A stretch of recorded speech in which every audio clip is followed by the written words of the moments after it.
Well, hi there. Welcome to the Rookie Lap. Today we got a special version of our show, and it's going to be the Rookie Lap Awards. It's just me and Austin today, so it's going to be whoever we decide gets it, well, it's theirs.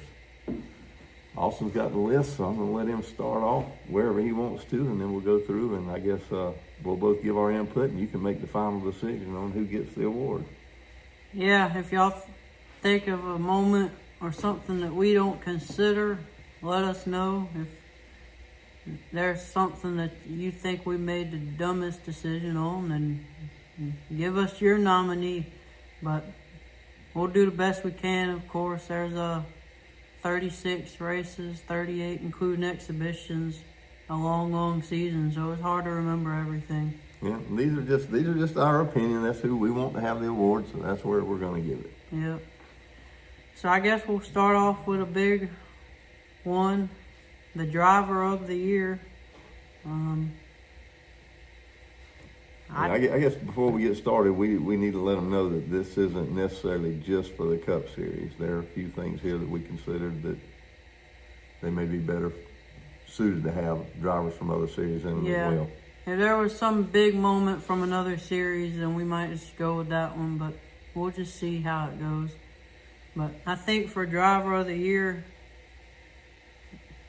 I'd put it between, I guess you got to consider Larson or Denny.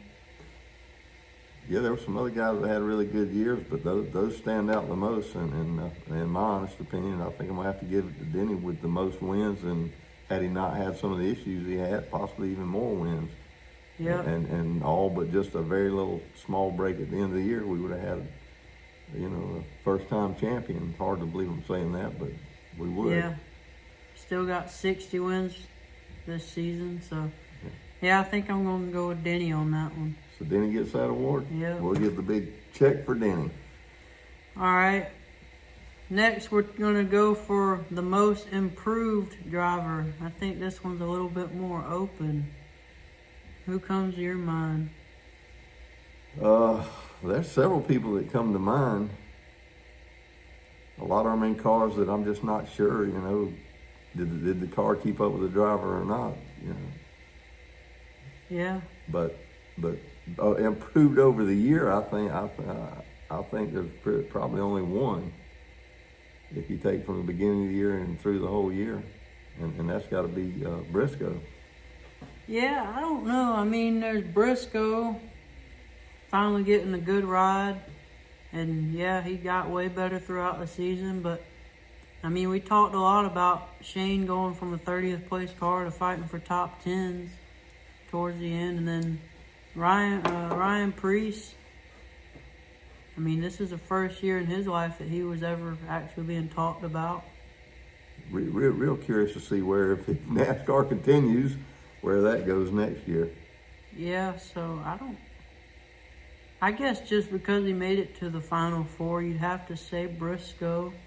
But I think Priest and SVG would be a good second and third on that one, in my opinion.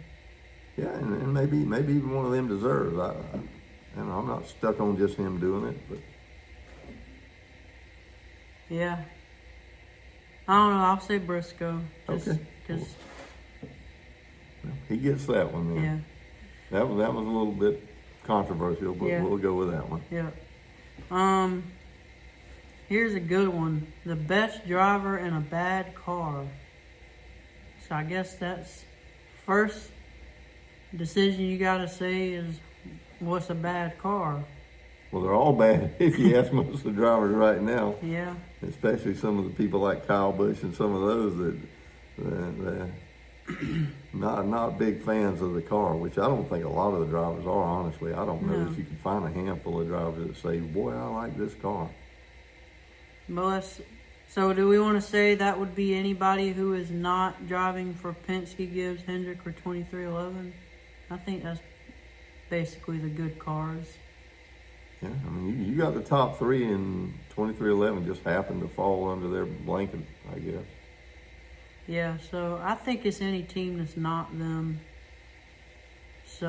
What, did I already mention the driver that maybe might fit that category? Who, Priest? No, Kyle Busch. Oh, I don't know. I still would think about Priest. That run he made in that car this year. Hocevar had moments.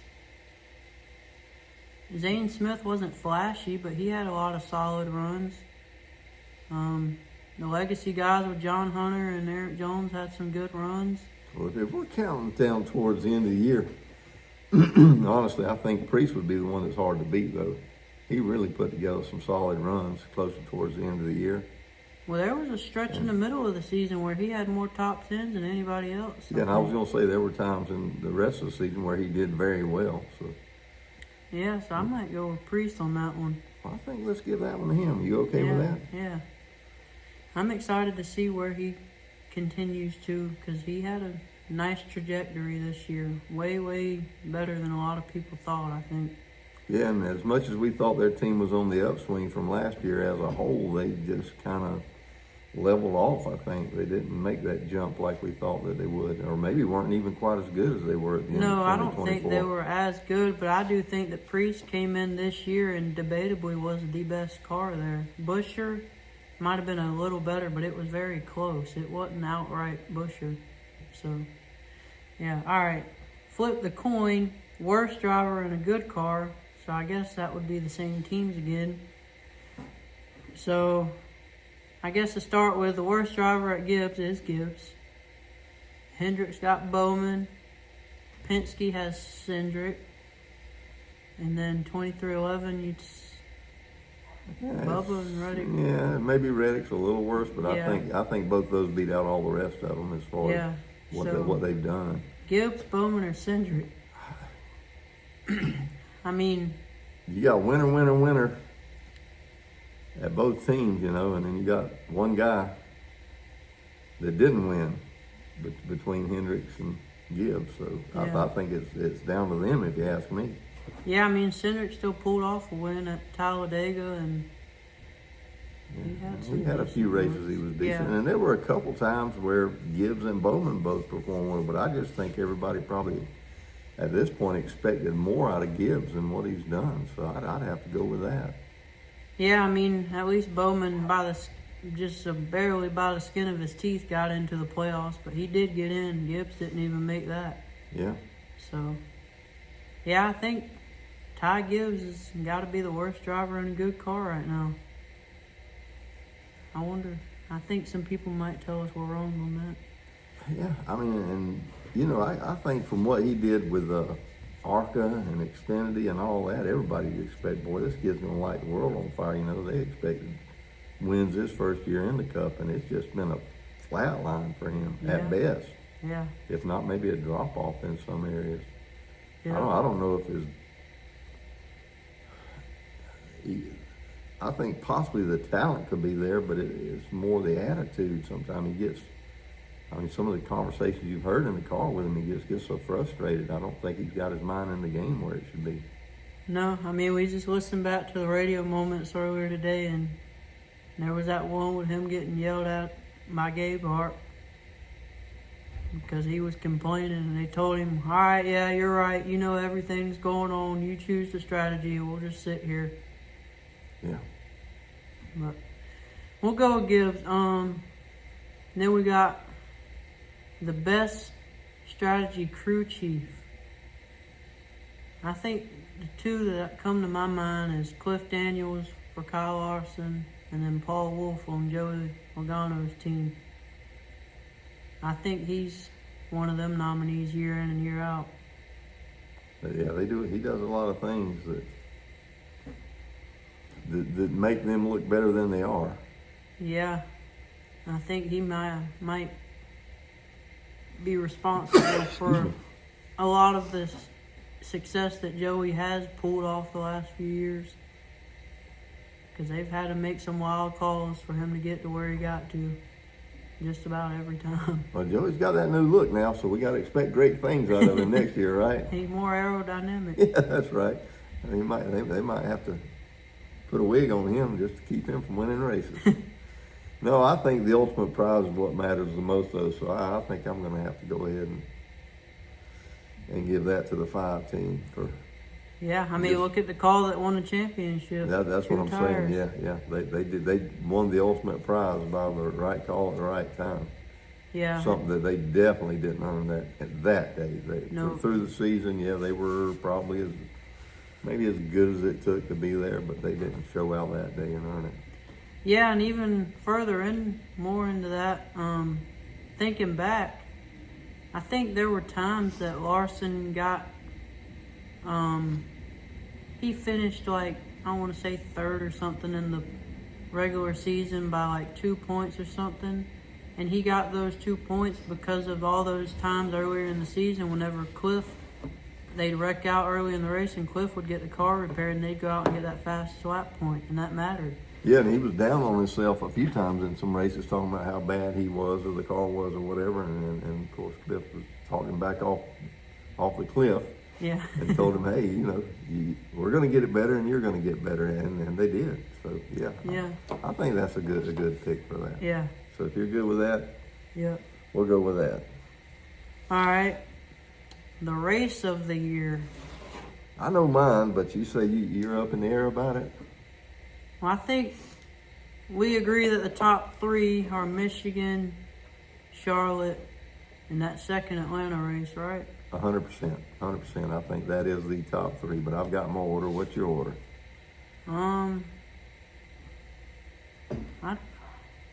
That Atlanta race, I just hate to even try to judge because it's plate racing. It just played out well, though. Yeah, I like just the way the circumstances worked out. That race played out to be a great race. Yeah, so I don't feel like it's fair to compare that to the other two because those are just completely different. Yeah. And I think I'd probably say Charlotte, and then either Michigan or Atlanta. I don't know. What do you think? Yeah, I think exactly in that order. Charlotte, Michigan, and then Atlanta. Atlanta was kind of a fluke, which Atlanta's getting better, though. I think with the wear in the track, the things getting more, the track getting slicker, and they're actually having to drive the car instead of running around in big circles like they do at Daytona and Talladega. I think that's made Atlanta a better race. Yeah, they're lifting in the corners a little bit again. Yeah, so. it's getting more like Charlotte. It's just such a different shape, though, that I don't know that it'll ever be the same, but right now, Charlotte's just perfect for the cars that they have to deal with. Yeah, I mean, I was at that race, and definitely the best race I've ever been at in person. I got lucky with that pick. And I just remember probably the last 150 laps, Hocevar, Denny, Byron, and Ross. All 4 were just going at it lap after lap after lap after lap. And then, of course, Hocevar blew up. Yeah. But the other 3 just kept going and going and going. And then Denny's guys got him short on fuel and kind of took him out of it. But still, Ross comes from the back in a backup car. And, I mean, the way he took that lead was just, he swung it in there and slid and said, I'm doing it whether y'all like it or not, and Byron just had to let him go. Yeah. After dominating 300 and something laps. Yeah, and think real hard. Now, what other track do you think that somebody could start in a backup car at the rear and actually through racing get to the front and win the race? Not pit strategies, which there's always going to be some of that, but not strictly through race and be able to do that. And I think that may be one of the very few tracks that could happen. Of course, you can always do it at Daytona or Talladega, but that's just whoever's in the lucky spot at the right time is going to win the race. Yeah. Yep. So we'll go with Charlotte. Our next category is the craziest wreck. Instantly, I think of the backstretch pile up at the 500. Zane Smith riding on his side. That 24 car pile up at that Atlanta race. And I think, you got any others? Probably the only other one was when Ty Dillon got woke up going in the pits. Yeah. Whenever William Byron ran him over. Yeah. That was a bad wreck, but I think that one probably wins for craziest just because of how unusual it was. yeah, that's for sure. But the one in Atlanta, you know, after thinking more and more about it, that was just so impactful on what it did to that race. Yeah. I mean, that in so many ways. What? We actually were there. That was wild. Yeah, I got lucky on my in-person picks this year. Atlanta and Charlotte. Yeah. What do you think? Atlanta? I don't know. I kind of want to say Byron just because, I mean, that never happens. The Atlanta deal still was just a plate racing incident. Right. Yeah, that's stuff that happens. Not regular, but it does happen. Yeah, so I kind of want to say Byron's. Well, we'll go with that then. All right. I'm sure he'll appreciate getting something out of that other than a headache. Well, both of them, I imagine. Yeah. The winning move of the year. So the biggest move that somebody made to take one. I think, you know, you mentioned Denny at Vegas. Yeah, Denny. And then the win that Chase pulled off. Yeah, so we got Chase. He went from like 9th to 1st on a green-white checkered at Kansas. Just a perfect scenario for him. It's like the seas parted, gave him the right opportunity, and he drove right through there. Yeah. But Denny, he just said, "Hey, hold my beer. I'm going to do something." Yeah. That looked more like the old car where somebody just decided they're going to push it to see how far they could push it. Honestly. Mm-hmm. So I'm more in line to go with that one, I think. Well, I'm thinking of that, but how about the one that we everybody just skimmed over, the final race of the year? That photo finish with Blaney when he stole it from Brad in the last corner. Yeah. Everybody thought Brad had that one won, and he didn't. Yeah, that's true. So there was that. I guess we had so many other things on our mind at that race that just wasn't at the top of the pile of things you were really thinking about as much. Yeah. It's all about, you know, is Denny going to get there or not? Yeah. So yeah, that's another one to stick in there, isn't it? Trying to think through. That might be the only big three that I can remember. Unless, what about Blaney at the Daytona night race when he went from like 13th to 1st in 2 laps or whatever? Yeah, that's and won 4 wide. That's all well and good. That's still a Daytona thing. Yeah. I mean, that's. I almost look at plate tracks on a different scale than a lot of the other tracks. Yeah. You know. So we got Denny at Vegas, Blaney at Phoenix, and then Chase at Kansas. Well, I'm gonna let you decide that one. I kind of know what I got in mind, but I'll let you decide that one. I'm good either way. I think just because of, again, the unusualness of what Denny did. I don't know. Chase went from like 9th to 1st though, but it's just Denny did what we normally expect Kyle Larson to do. We never see Denny do that. Yeah, but we might expect that more in the old car. You don't hardly ever see that in the new car. That's the thing. Yeah. You just don't see it. I mean, that was, you know, hey, I'm gonna stick this out by the wall. It's either gonna work or not. Yeah, and so I think I'm going to go with Denny because that was a move he made. Chase's wasn't really a move for him. That just worked out for him, I think. Everything played into his hand. Yeah. Yeah. Not that he wasn't the one holding the steering wheel Yeah. and putting it where it needed to be. I mean, yeah, he did the right thing. He made the right moves. But like I said, the seas parted for him. Said, hey, here's your opportunity. Just stay on the gas and you got it. Yeah, so I think Denny just said, hey, y'all hold my beer, watch this. And that was win 60, so yeah. I think I'll go with that one. Okay. Most controversial finish of the year. Well, that first Atlanta race, everybody thinks, oh, we're getting a 3 wide finish, 2nd year in a row. Hocevar might win his first race. Oh, but NASCAR threw the caution. NASCAR shouldn't even thrown the caution. Why did they throw a caution? I remember that was a controversy. Yeah. I don't remember any I know there's got to be more. I can't think of any other big controversy. That's probably the biggest one I can come up with. There were some times they wound up running a green white check, and you go, was that really necessary? But I don't know that it was such a controversy as that one was. Yeah.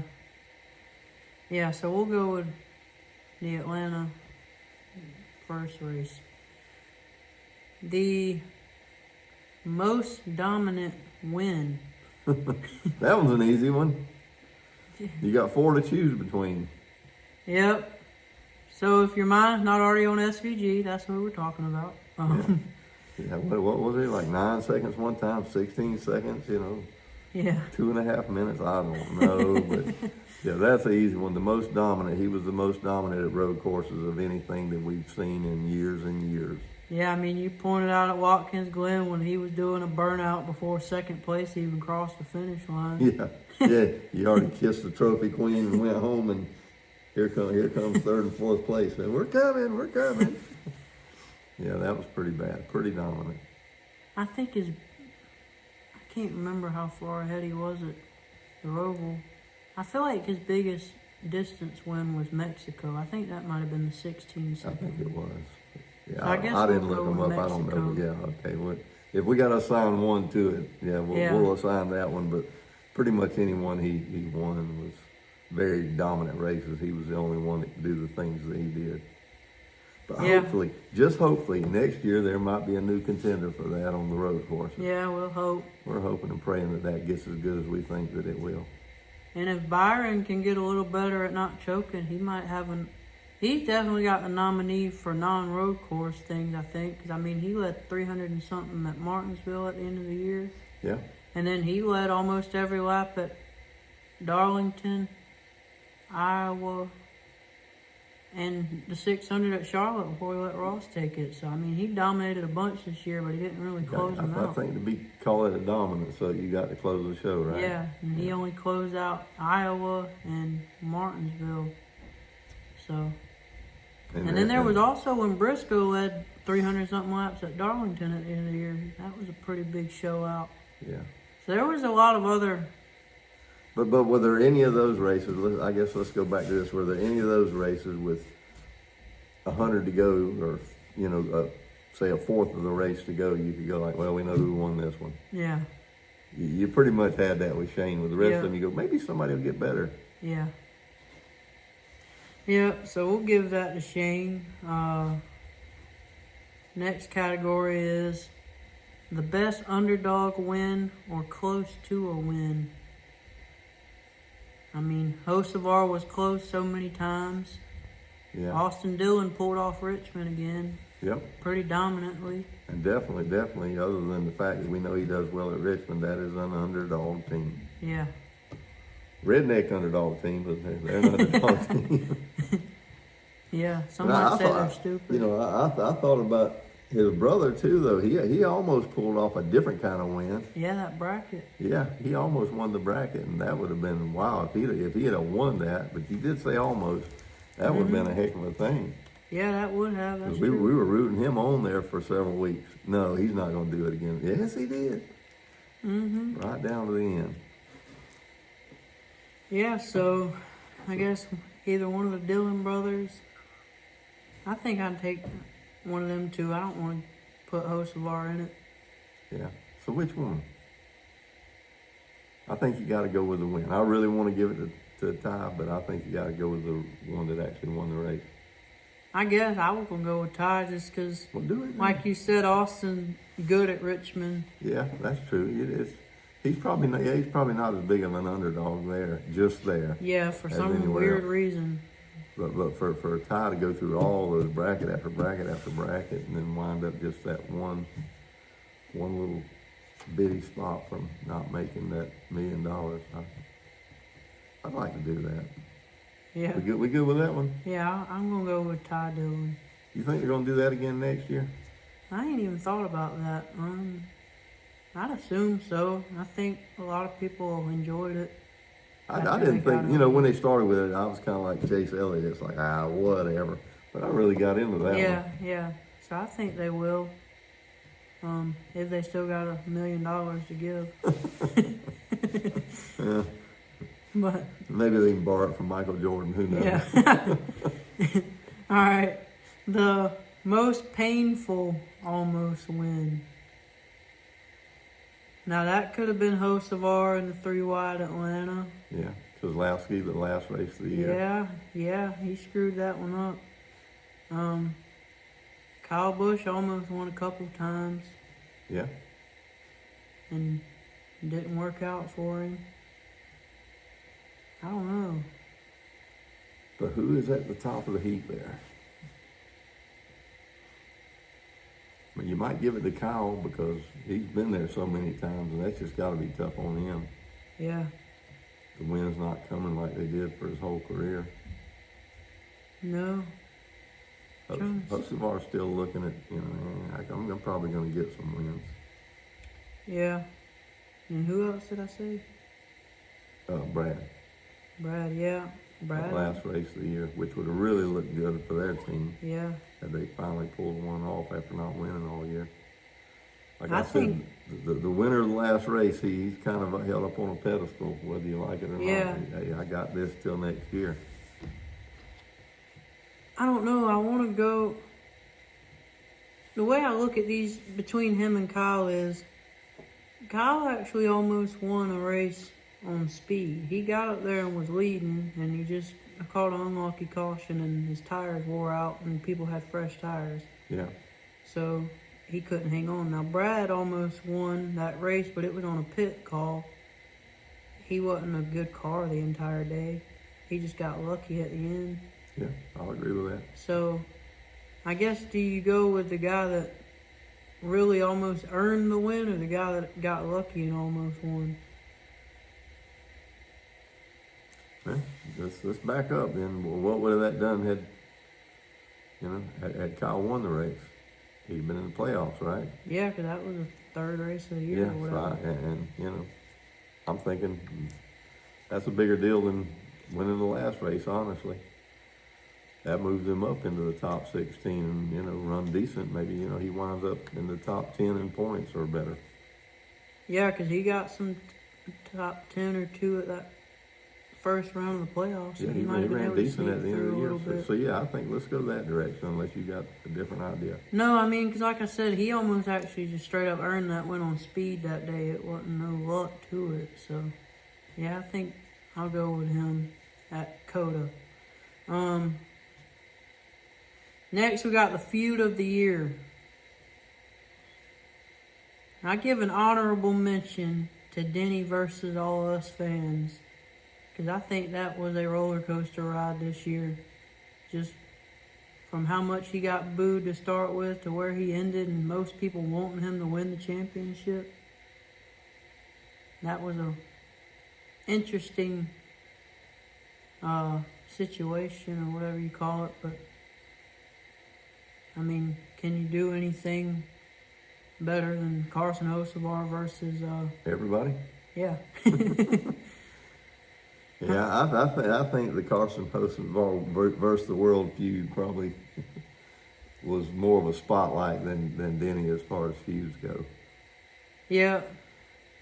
So I guess we'll go with Carson Hurricane Hocevar. Yeah, I mean, he even got a nickname. Yeah. He even got a nickname out of being in a feud with everybody, so that one's tough to beat.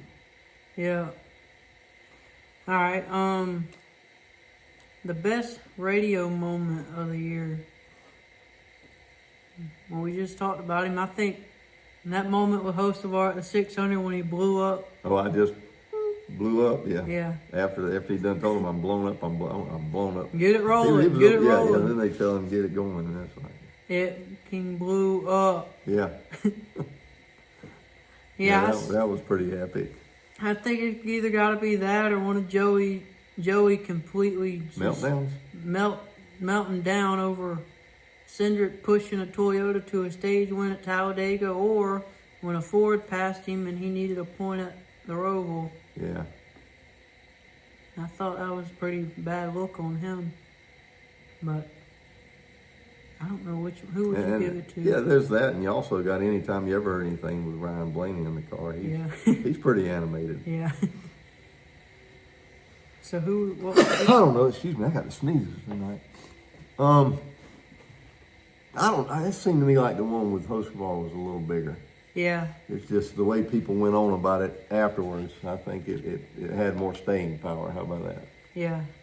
All right, so we'll give that one to Carson. Best mic drop interview of the year. I know there were some good interviews this year. It's just hard to remember them. This is where I kind of want to mention in other series. I mean, how about the Jeb Burton discussion about mayor at Martinsville? Yeah. That was a pretty good one. And then we had Denny, some of his comments with the fans when he's messing around. Yeah, he had a lot of fun with that. Yeah, I beat your favorite driver again, or 11 versus the world. Yeah, he had you kind of on the edge when he won a race. What's he saying this time? What's he saying this time? Don't we go with Denny? Yeah, I think so. If you're good with that, I'm good Yeah. with it for sure. Like I say, it had staying power. Yeah. You were almost saying, man, if he wins, what's he gonna say? Yep. Always looking for the new quote. Yeah. All right. The funniest team, we're going to say. We were thinking, kind of looking at funniest driver and all that. And we kind of decided that we want to give it to RFK Racing as a whole. Yeah, that little spiel they did towards the end of the year where they started doing the commercials and some of that stuff, and apparently they all decided they wanted to play pranks on each other. Yeah. He had Ryan Priest losing his doors. Yeah. And I forget what all they were doing. Yeah, but it Brad was with funny. his half a hat, helmet, and half a shirt, and it just went on and on, I guess. Yeah, that was fairly entertaining. It was another one of those things. What are they going to do this week? Yeah, I kind of will get Looking on there forward just to to it. go look and see if something new had happened. Yeah. Yes. So the whole, I think that'll probably be an award for the whole team. Yeah. All right, this one's going to have to go more on you. The best paint scheme of the year. Yeah, and this is where I wish our buddy Connor had been here to help us out with this one, because he paid a lot more closer attention. But I think one of them that stands out to me a whole lot, would be the one with Reddick. The Superman car. Yeah, I kind of like that. Well, we know Connor would agree with you on Yeah, that so one. Connor, we're gonna, since you're not here, we're gonna let you have that one. Yeah. We won't even debate about it. All right. We'll call that the Connor special. Yeah. Superman. The Clark. Whatever. Or whatever, yeah. So this is a little more statistic based, I guess. The best average finish, I think that goes to Christopher Bell for the year. Yeah, probably an honorable mention to Chase. He had to be close. Yeah, I want to say it might have been Briscoe and Larson too. Yeah, there were some of them that they definitely worked on consistency. Yeah. The best qualifier. There's no doubt there. That is Briscoe all the way. Yeah, 100%. How 7 many poles did he have? Was poles, it 7? Yeah, I I know think. it was a In a bunch of tremendous amount. seconds, they had that car hooked up for one lap. Yep. Even when they weren't racing good at the beginning, they were still. I mean, he got the pole for the 500 out the gate. Yeah. When's the last time we saw a Toyota qualify good on a plate track? No, he did. He had that one covered. Yeah. So that's the best qualifier. Here's an interesting one though. The worst qualifier, but a great racer. So somebody that never really started good, but they kind of worked their way through. I think we already mentioned the biggest nominee for that with his win at the 600. Yeah. And something they even spoke about through the year. If I could just qualify better. If I could have a better Saturday, Yeah. we'd have good Sundays. Yeah. And they did pull off some decent Sundays. They're not great. At times they were really good. No, and I don't remember the stat. It's been many, many months. But there was a point, I think, his average finishing position was like 7 or 8 spots better than his average qualifying position. Yeah. It was something pretty big. So I think Ross has got to be the winner of that award. And I'd also give an honorable mention to Chase Elliott, just because they never ever would start great. They qualified 20th every week. And we remember the couple times they started good, he started on the pole at Dover and won the race. Yeah. There was one other track, I can't remember, he started in the top 5 and led a bunch of the race, I think, and almost won. So they showed used that it didn't matter as much, but now apparently it seems to matter. Where you qualify has a lot to do with the outcome. Yeah. Short of the right strategy through the race, or a pit cycle just falling your way. Yeah. You really want to qualify well. Yeah, but I think that's the Melon Man. That ain't debatable. Most mechanical issues. Oh, that's an easy one. Yeah, that's not debatable either. Yeah. It just depends on how broad you want to say Joe Gibbs or Toyota in general. Yeah, for a while there with Denny, you were wondering what's going to break on him this week.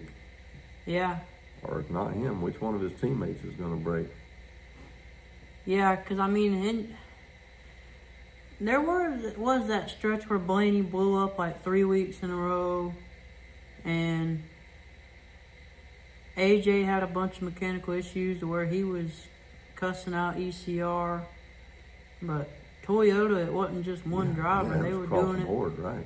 Denny, Briscoe, Hertz, Reddick, Bubba. Everybody was just having issues. So I say we just give it to Toyota in general. Yeah, as a whole. Yeah. You know, are they just pushing things too hard? I don't know. But it bit them a lot of weeks. Yeah, and I mean, now that I think about it, I think it might have been something that Joe Gibbs and 2311 were pushing hard, because no, they don't run as good as them, but think about Legacy's the other Toyota team. They didn't have as many issues that I remember, and they're not affiliated with the other two. Right. So I'm wondering if that was self-inflicted a little bit for those two teams. But either way, it still happened. Yep. All right.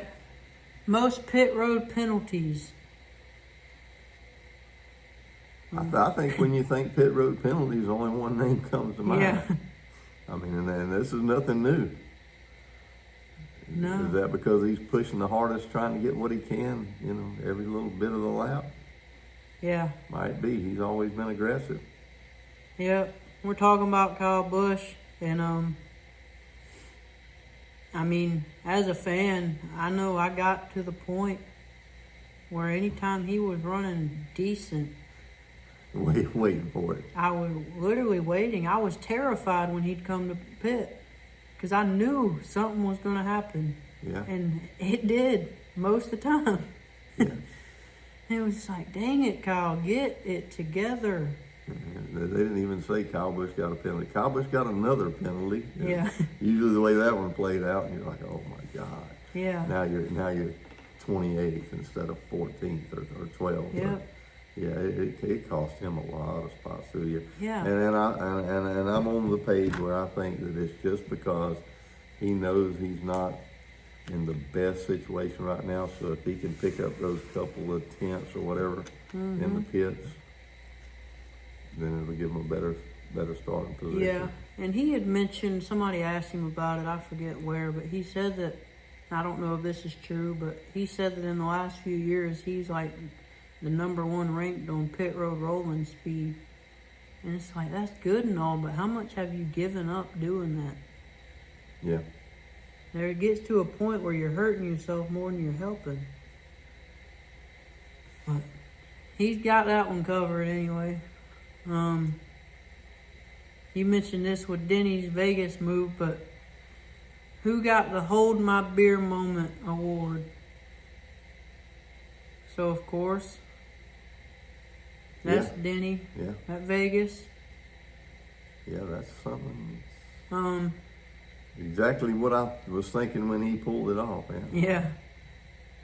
Now, I know it's a plate race, and it worked out for him, but I gotta mention Blaney going from 13th to 1st in 2 laps or whatever it was. Yeah. I mean, that's a run. But I guess just Chase too, going 9th to 1st. But those things, like you said, they all kind of played out for him. Yeah, that's a different scenario. And what about, like I said, when Ross slung it in there to win the 600? That was a good one. I don't know that I can think of any others.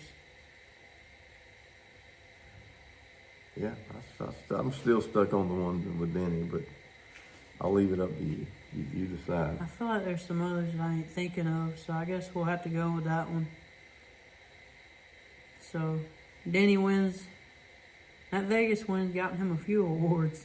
Well, I mean, that was, like I said, that was almost an old school win. It was just something you don't see anymore. Yeah.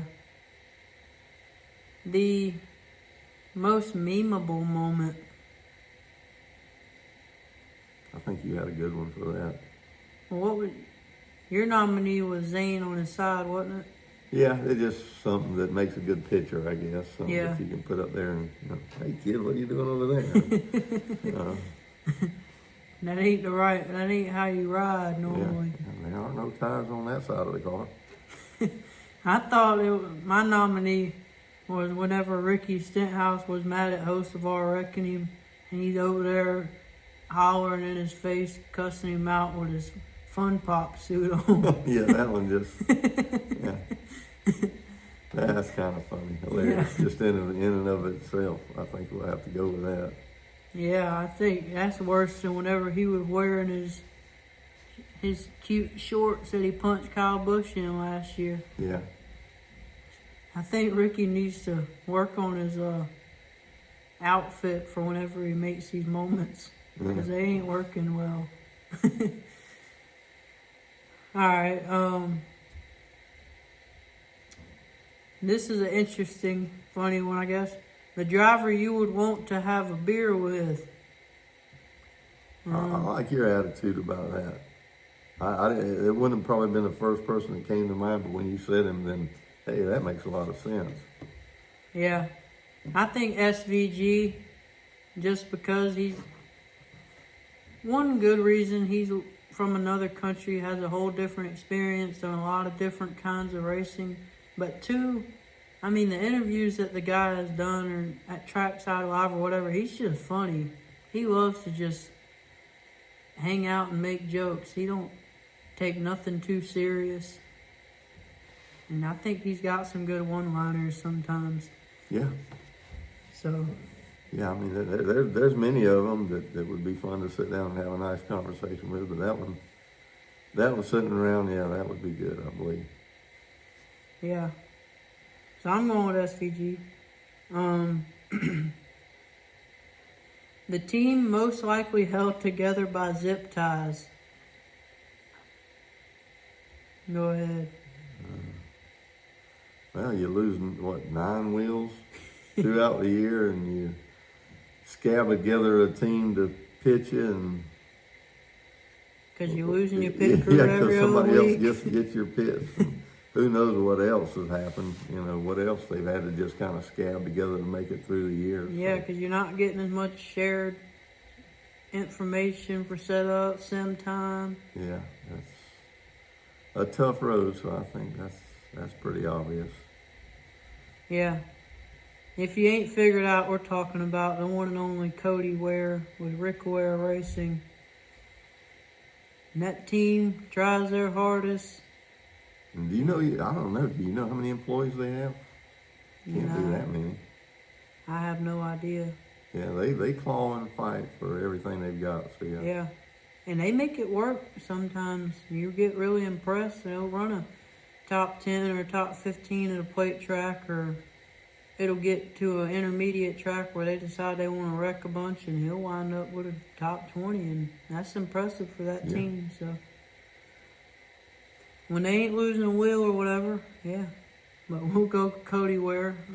Yeah, that's putting a Chihuahua in a fight with Bulldogs. I mean, yeah. Sometimes being scrappy helps, but not always. They're doing the best they can. He got a scrappy one with, you got Tommy Baldwin. Oh on yeah, your there's no side. doubt about that. Some of the stories they told about him, some of the other team owners or team managers or team people that might have to deal with him probably don't want to piss him off at certain points because then they got to look over their shoulders. Where's Tommy? Where's Tommy? Yep. Well, some of the stories I've heard about him, yeah, he might be the one to clock somebody. Mm-hmm.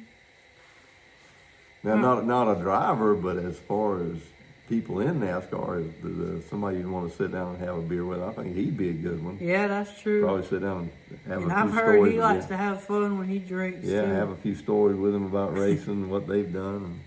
And Yeah. not just in NASCAR, but some of the other stuff up north. Yeah, that might be a good one. Let's do the most peak NASCAR moment. So, in my mind, what do you think? This is just the biggest, most, anywhere you see it, you're like, yeah, that was NASCAR. Well, it's just some redneck racing beer incident. I think you had the perfect choice earlier. What we got? What have you got first? Or do you agree? Yeah, I think I agree with you. There ain't nothing more redneck NASCAR than Cletus at Talladega or Daytona. Yeah, I think that was it. Had that thing laid back like a bald eagle. Them wings was spread out. We was in a nosedive. They say I thought I was the greatest driver ever. Yeah. Yes. Do it for Dale. Yeah, that was probably I was a little bit of a Cletus fan before that. After that, I was a big Cletus fan. And then I started delving into some of the stuff he's doing, and I was impressed. Mm-hmm. Yeah, we need more Cletus. Yep. So, we'll go with him on that. So he can hang that trophy on his wall with the one and alongside the one he just won with Carson. Yeah, his a couple weeks ago. Lemons of 2.4 lemons or whatever. Yep. Yeah. All right.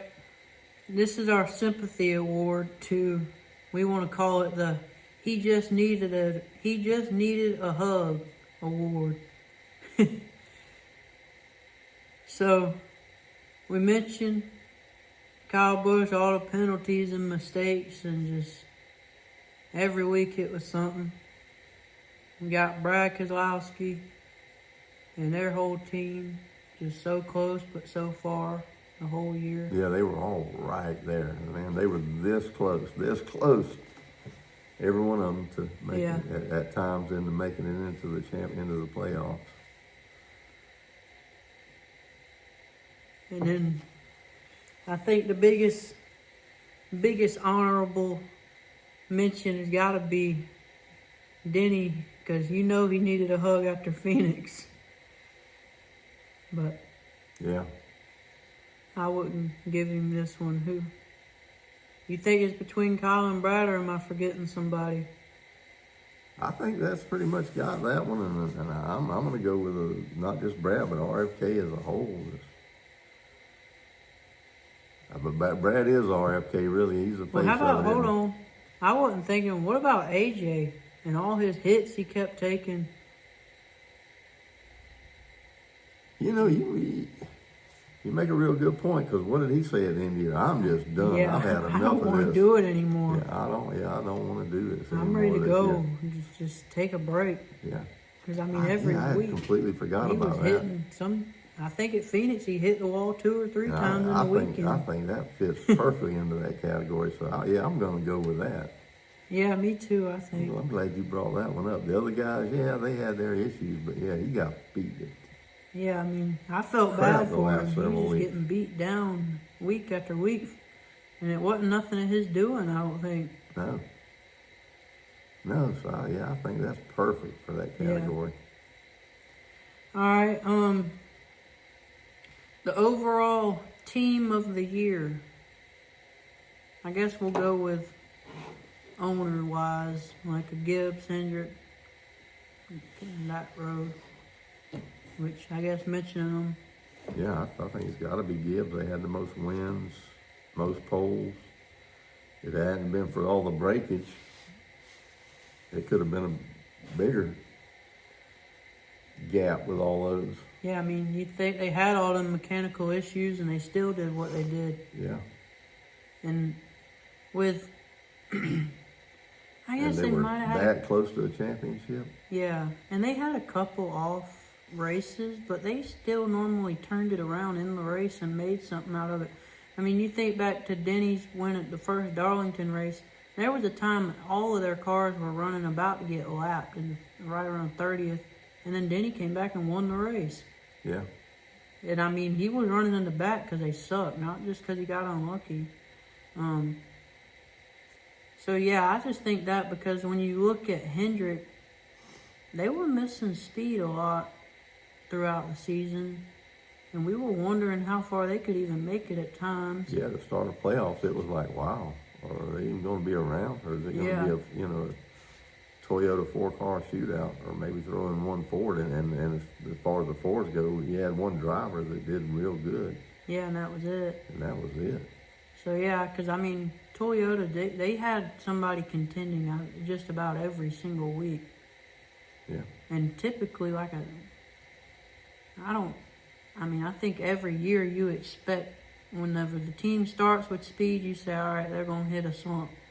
Or whenever they don't have any speed, they normally find it in the second half and they come out of the slump. But I don't think they ever got into a slump. No, there were a few times they had issues along the way, but like you said, they pulled up their britches and got after it and figured it out and got something done immediately. Yeah. Other than tearing up. Yep. So they need to work on that. All right. Because of the tearing up, I don't think Toyota can win this one, but it's the manufacturer of the year. So I guess we cut them out. That leaves either Ford or Chevy. And like you said, there was only one competitive Ford, really. Yeah, and you had a lot of different teams with Chevrolets that either won races or very well could have won Yeah, races. even when Hendrick was struggling, you still had Hocevar. We were like, I mean, that moment when, is he going to win this week? Is he going to win this week? And you still had Austin Dillon pull off the win. Yep. Yeah, I mean, they had a bunch of people showing some speed at times. Shane won. Shane and Ross Trackhouse. Yeah, and they didn't have a bunch of mechanical issues. No. And even just overall for NASCAR, I mean, look at what they did in Xfinity. They won 26 races. Yeah, they were expected to win every week. Yeah, I think they won all but 6 or 7 races. So. Yeah, I think they're Chevy wrapped that one up, definitely. Well, they didn't. They didn't in the truck series, but no, not the champion, but I was gonna say the truck series that was owned by one driver. Yeah,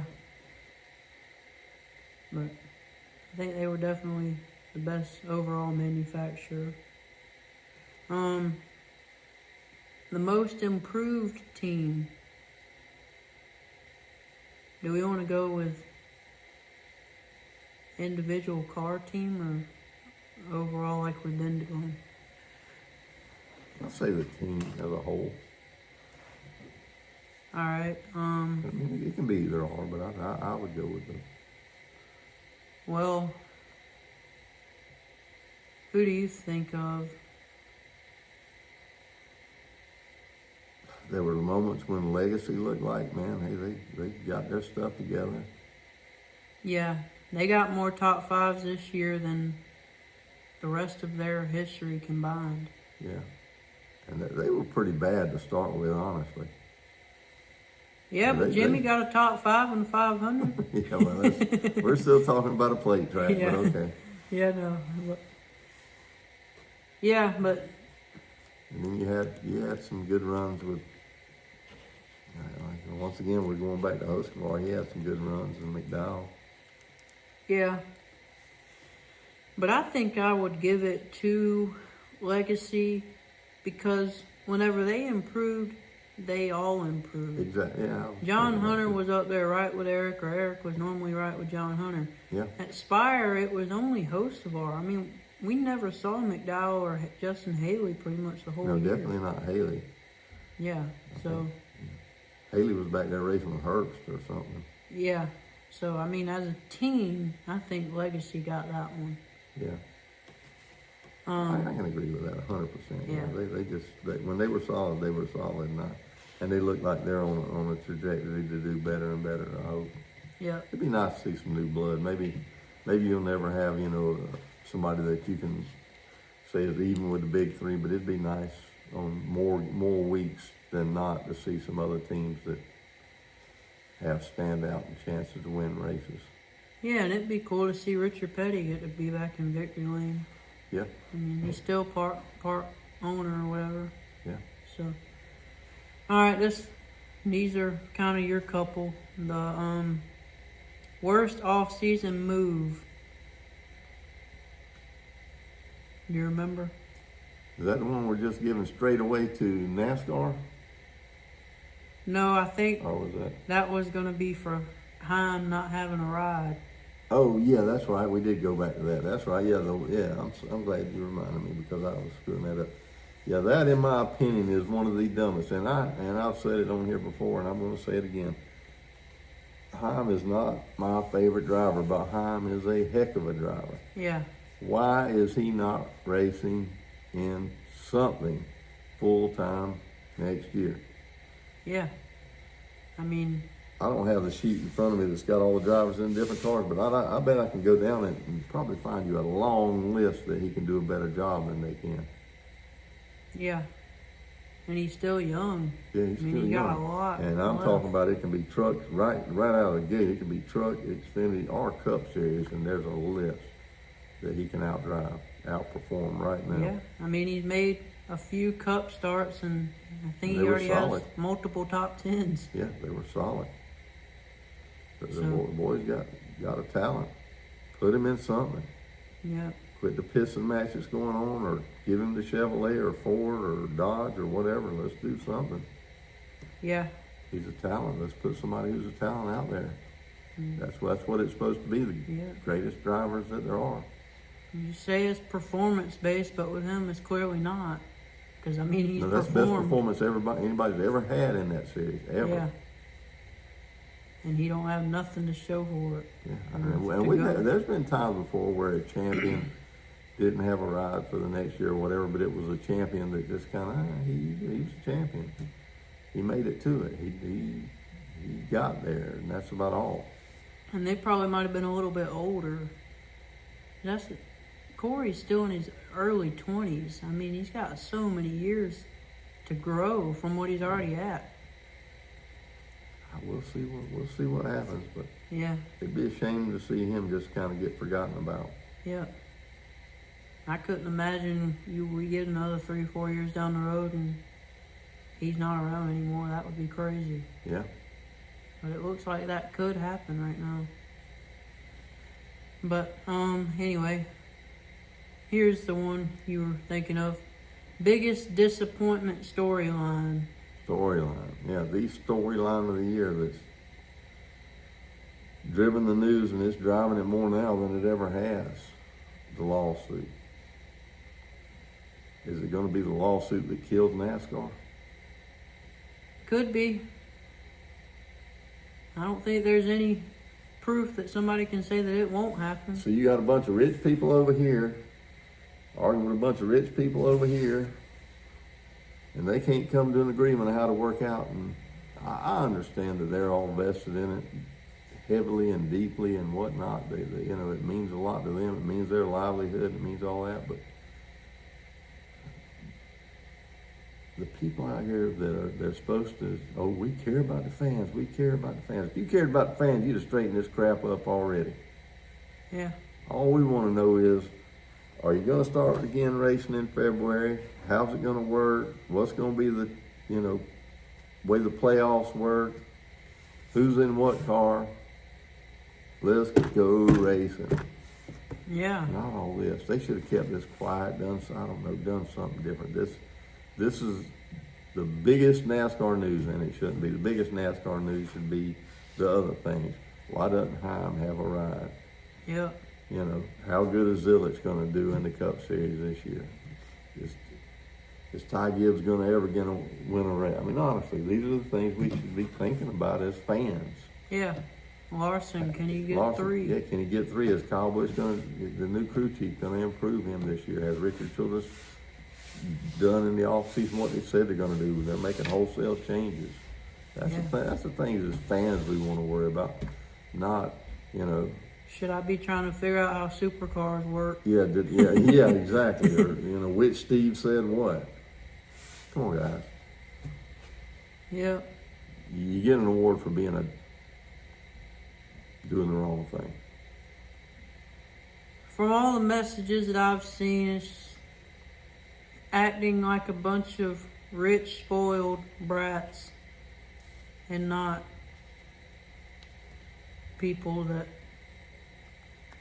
the ones that started this sport would approve of. Yeah, pay attention. I mean, some of your most loyal supporters, and I'm not talking about little guys like me and Austin sitting there watching the race. I'm talking about people that we've watched on television, that done broadcasts for you, that that do shows regularly, and there's a lot of times we're sitting around, man, these guys they're up NASCAR's butt. That's all. Everything they say is good about NASCAR. They never say nothing bad. They're talking bad about you now. Yeah. So, it's a really, really bad situation, but I can see Earnhardt right now up there, and if he was still around, going and grabbing the Steves by their ear and going, "Come on with me, boy, we got to have a chat." yeah. You're killing our sport. Can you imagine if him and Bill France Jr. could sit y'all down? Yeah. I don't think you'd like that. Yeah, talk. come on in here and let's have a chat. Somebody might be getting a passport to another country. I think we've taken some people whose interests aren't aligned where they need to be and put them in positions of power, and it just hasn't worked out well. Nope. We want to watch racing next year Yeah, so I guess and enjoy the racing, not the crap that goes along, the soap opera that you created to go along with it. Yeah, so it all looks really bad right now, but I guess all we can do is hope for the best. Yeah. So we got a couple more left. We're going to watch some racing. Yeah. If we got to sit around and find a race on Flow Racing to watch, we're going to watch some racing. Yeah. And if it's not Denny and Kyle and Ross and all those guys, we're going to watch some racing. Yeah. All right, we got, I think, 2 more left. So let's do the most inspirational run. And I don't think even Cup Series versus whatever, I don't think there's nothing that stands up to what Connor Zilisch did this year. 18 top 5s in a row after missing a race from an injury. Comes back and wins, I don't even remember, 9 races or something. Yeah. With so many seconds and whatever mixed in. Wins 3 or 4 in a row. 2 times in a row with like 1 break in between. Wins when he's not in the car. Wins with a broke collarbone. I mean, Yeah. as a rookie, remember. Complete rookie. Yeah, I got to remember, this is just a kid. Yeah, he turned 19 towards the end of the year. So. Another star that doesn't need to burn out. But I tell you, I know he inspired some people I know that aren't even the biggest NASCAR followers, but they heard about him and what he's done, and they're my age, like 20-something, and they're like, he's that old and already doing that? What am I doing with my life? So he inspired some people. Yeah. And the kids, man, he's got the right attitude. Yeah. He's just, I'm not saying he's like Cletus, but he's like Cletus in a different way. He's just good for the sport. You got certain people out there that are good. And we'll go back to Heim. Heim, he's driver, boy, he's a driver, but personality-wise, No. it's not clicking. No. That don't mean it has to, but yeah. I think who Connor. do you want to hang out with, I think it would be Connor. He's just so good-hearted, I think. Yeah. I mean, did you see the clip at the banquet? He just lost that championship that he clearly earned to his best friend. And I heard that they went that night, they were still staying in the same house together. And then he turns around and goes to the banquet, and him and Jesse, I don't know if you saw, but they were up there on stage doing karaoke in front of everybody, just hanging out. Yeah. I mean, he's just fun. I think he can see what's ahead of him. He can see the path and the road ahead of him and what can be. So Yeah. we will hopefully get to enjoy watching them race for many years to come. Yep. And then. And that run he had right then, it was just like every week. Yep. Is there anybody out there? Can his teammates catch it? Even Allgaier was as good as he's done. Can he hang with him? Yeah. He tried, but he couldn't. Things just didn't work out where he did. Yep. All right, our final one is going to be the moment that defined the season. And I did some thinking, and I couldn't really come up with one that I thought really was good. But again, this isn't in Cup, but I really think this did define the year with the playoffs and all of this. That 7 or 8 wide move that Corey Heim made at Phoenix to get that championship back, I think that defined the season for a lot of people. Because, I mean, that really just showed how stupid that, or Connor not winning the championship in Xfinity. I think those moments just showed where we are right now and how badly we need to change what we're doing. And how easily stuff in this format can just throw away such deserving people because of the typical green, white, checkered, wild. Let's see how many guys we can pack in here and how many people are going to wreck and just hope I make it out. Yeah, I think you can just throw that blanket over that whole weekend there. Yeah. For all of it, just the way everything played out. Yeah, that's true. That whole weekend could be the moment that defines some of the things. A lot of things that need to be worked on. Season, yeah, worked on. Yeah. So we'll say you left there with as many questions as you had answers. Yeah. So we'll say the whole Phoenix championship weekend was the defining moment of the season. As it should be. Yeah. But in a different light. Yeah, the wrong reason. Yeah, it should have been, that's the guy, that's the one, he should have won it. I hate that sucker, but he is the one that deserved it or whatever. And we're not trying to take anything away from the guys that won it. They didn't win it by running 43rd every week. We understand that. Yeah.